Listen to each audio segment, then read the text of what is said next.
जय हिंद दोस्तों, स्वागत करती हूँ आपका पंकज फौजी स्टडी ग्रुप पर। जो लोग चैनल पर पहली बार आए हैं, चैनल सब्सक्राइब कर लीजिए। वीडियो पसंद आए तो लाइक एंड शेयर कीजिएगा। दोस्तों, आज हम बात करेंगे एसएससी जीडी के बारे में। एसएससी जीडी, इस टॉपिक पे हम बात करेंगे। आजकल जो मैंने काफ़ी देखा है कि बच्चे बहुत कमेंट कर रहे थे कि क्रूशियल डेट क्या होती है, व्हाट इज़ क्रूशियल डेट। तो क्रूशियल डेट जो है वो क्या है, इस पर बहुत चर्चा कर रहे थे। काफ़ी बच्चों को पता भी हो गया होगा क्रूशियल डेट क्या है, और काफ़ी बच्चों को कन्फ्यूज़न रहा होगा कि क्रूशियल डेट और लास्ट डेट क्या है। तो ये सब बात अब इसमें करेंगे कि क्रूशियल डेट का मतलब क्या है, क्यों बोला गया है क्रूशियल डेट, क्या है ये। तो अब मैं बता दूं कि क्रूशियल डेट से मतलब जो फॉर्म की लास्ट डेट होती है वही क्रूशियल डेट होती है आपकी। तो इसका जो बोला गया है इस पॉइंट पर कि आपके क्रूशियल डेट तक के डॉक्यूमेंट होने चाहिए। कौन कौन से डॉक्यूमेंट होने चाहिए, यानी कि जो लास्ट डेट थी आपकी 30/11/2022 आपकी क्रूशियल डेट हो जाएगी यहाँ पर। यानी कि लास्ट डेट ऑफ फॉर्म के फिलअप की जो लास्ट डेट है वो आपकी क्रूशियल डेट है। इस डेट तक के आपके सारे डॉक्यूमेंट होने चाहिए, सारे डॉक्यूमेंट जो कि आपका डॉक्यूमेंट वेरिफिकेशन में चेक करेंगे वो इससे पहले की डेट के आपके डॉक्यूमेंट बने हुए होने चाहिए। चाहे वो कास्ट सर्टिफिकेट हो, चाहे वो आपका डोमिसाइल हो या फिर आपके खुद क्वालिफिकेशन के डॉक्यूमेंट हों। क्वालिफिकेशन के डॉक्यूमेंट तो ऑब्वियसली होंगे ही इस डेट से पहले के, क्योंकि इसका जो क्वालिफिकेशन मांगते हैं तो जब कंप्लीट होगी तभी आप फॉर्म फिल कर सकते हैं, तो वो कोई इशू नहीं है। मेन इशू क्या रहता है, कास्ट और डोमिसाइल इशू रहता है बहुत ज़्यादा।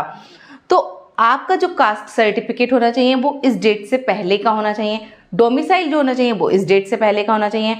ठीक, आप लोगों के ये डॉक्यूमेंट बने हुए हैं इस डेट से पहले के।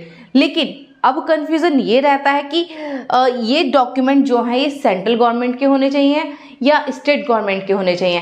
तो मैं आपको क्लियरली बता दूं कि जो कास्ट सर्टिफिकेट है आपका वो सिंपली तौर पे आपको सेंट्रल गवर्नमेंट का होना चाहिए। डोमिसाइल स्टेट गवर्नमेंट बनाती है तो वो अपना स्टेट गवर्नमेंट से डोमिसाइल बनवा सकते हैं। इस 31/11/2022 से पहले का आपका डोमिसाइल होना चाहिए। कास्ट भी आपका उससे पहले का होना चाहिए।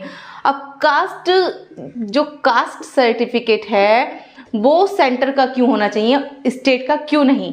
तो स्टेट का इसलिए कि कुछ ओबीसी कास्ट है जो जैसे कुछ ओबीसी कास्ट हैं स्टेट में तो वो ओबीसी हैं और सेंट्रल में वो जनरल में है, यूआर कैटेगरी में आ जाती हैं। जैसे कि ले लीजिए, मेरा ही ले लीजिए, मैं जाट कैटेगरी से हूँ, जाट हूँ, और मैं अपनी स्टेट में तो ओबीसी से हूँ और सेंटर में मैं जनरल थी। यानी कि जब मैं असम राइफल में जॉब कर रही थी वो मैं जनरल कैटेगरी को डिफाइन कर रही थी, और अब मैं स्टेट गवर्नमेंट में हूँ तो मैं ओबीसी के उसमें हूँ कि ओबीसी कैटेगरी की हूँ। तो मेरे साथ भी ये प्रॉब्लम रहा था असम राइफल में, जबकि मेरे पास ओबीसी सर्टिफिकेट स्टेट का था। लेकिन जब मैं असम राइफल को फेस किया, मतलब एसएससी जीडी को ही मैंने जब फॉर्म भरा, तो मुझे सेंट्रल गवर्नमेंट का डॉक्यूमेंट बनवाना पड़ा, क्योंकि मेरी कास्ट दो अलग अलग आ रही थी कि स्टेट में ओबीसी और सेंट्रल में यूआर आ रही थी।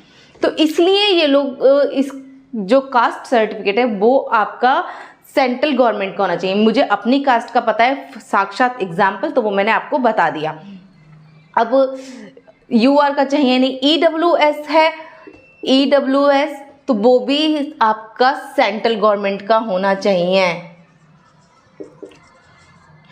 अब एससी और एसटी होना तो सेंट्रल का ही चाहिए, लेकिन ये सब जगह इक्वल है। स्टेट में भी एससी एसटी हैं और सेंट्रल में भी एससी एसटी कास्ट हैं। आप इसको, अगर आपके पास स्टेट का है तो वो चल सकता है, लेकिन जो उन्होंने बता दिया है कि सेंट्रल गवर्नमेंट का होना चाहिए तो आपको कोशिश करनी चाहिए सेंट्रल गवर्नमेंट का हो। ये हो गया। अब डोमिसाइल की बात कर लें। डोमिसाइल सर्टिफिकेट आपका स्टेट गवर्नमेंट बनाती है तो वो आपको स्टेट गवर्नमेंट का ही होना चाहिए। अब इसके बारे में मैं बता दूं कि मेरे साथ जो डॉक्यूमेंटेशन, मेरा काफ़ी एग्ज़ाम्स मैंने दिए हैं और एसएससी जीडी में दे चुकी हूँ, क्लियर कर चुकी हूँ, 2 साल सर्व भी कर चुकी हूँ। बहुत बच्चों को ये पता है। जो मेरा था डॉक्यूमेंट, तो मेरे साथ जो लड़कियां थीं उनके किसी के डॉक्यूमेंट लास्ट डेट से पहले के थे, किसी के लास्ट डेट के बाद के थे। तो उन्होंने कोई इशू नहीं बनाया इस चीज़ का कि नहीं तुम्हारा इस तारीख से पहले का डॉक्यूमेंट नहीं है तो हम तुम्हें यहाँ से रिजेक्ट कर रहे हैं।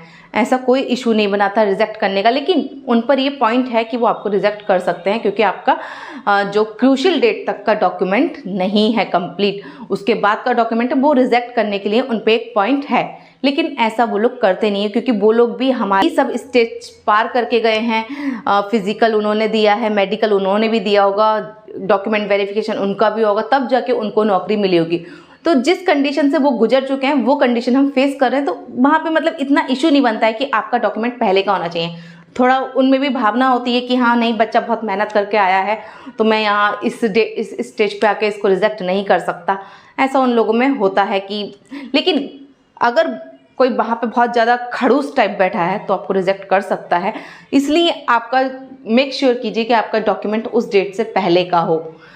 और बाकी अगर नहीं बन पाया है और आपका बाद में बन रहा है, आप सोचिए कि नहीं मेरा डॉक्यूमेंट रिजेक्ट हो जाएगा, मैं नहीं जाता हूँ, तो ऐसी गलती मत करना क्योंकि 99% आपके डॉक्यूमेंट रिजेक्ट नहीं होंगे, चाहे वो उस डेट तक क्रूशियल डेट तक हैं या क्रूशियल डेट के बाद हैं, आपके डॉक्यूमेंट रिजेक्ट नहीं किए जाएंगे। क्योंकि बहुत ही रेयर चांस होता है, 1% होता है कि आपको रिजेक्ट कर दिया जाएगा।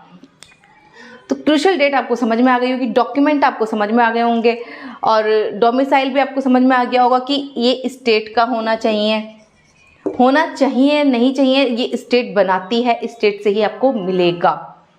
ये सब डॉक्यूमेंट आप तैयार कर लीजिएगा और कोई भी टेंशन मत लेना, अपना फोकस कीजिए अपने आगे की स्टेज के लिए, आगे जो आपका स्टेप है उसके लिए आप अपना फोकस कीजिए, डॉक्यूमेंट की चिंता छोड़ दीजिए। क्योंकि मैंने तो आज तक किसी को सेंट्रल गवर्नमेंट की जॉब में आज तक किसी को रिजेक्ट होते हुए नहीं देखा।